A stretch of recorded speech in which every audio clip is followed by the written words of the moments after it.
Here's the thing on Q, folks. Okay, people are like, oh, does Bill believe in Q now? Is Bill a Q disciple, believer?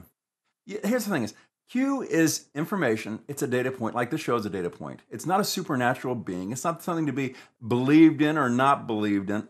It's just information. And even Q themselves say, take this information, research it, study it, and make of it what you will. They are not forming. They are not shaping policy. They are not arresting anybody. They are doing what? They are trying to put information out there that gives hope to the base in this chaotic situation. And why are they trying to give hope to the base? Because all of this work that's being done by the media is to do what? Is to discourage the base. Why? Because then we won't volunteer. Then we won't make phone calls. Then we won't get out the vote. Then we won't talk to our friends about voting for Donald Trump. They're trying to discourage the base. What Q is trying to do is motivate and encourage the base by what is their hashtag? Trust the plan. Trust the plan. And I have heard the most ridiculous arguments coming at me against Q. I'm like, well, what do you think is wrong with Q? Oh, well, they're lulling us into a false sense of confidence, saying trust the plan. I'm like, well, what's the alternative to that?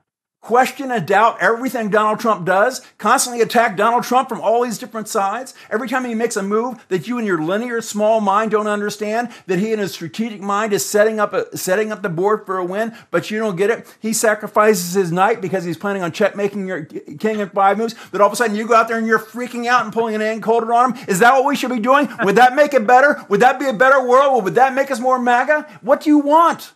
What do you want? And they're so like, oh, they're lulling us into a false sense of confidence by giving you confidence in Trump, that Trump has got a plan to know what the hell he's doing with all this. How does that lull anybody into a false sense of confidence? That is the most idiotic thing I have ever heard in the world. And I'm telling you, if you come into my Twitter feed and you say that, I have to question your motivations, because nobody is that stupid.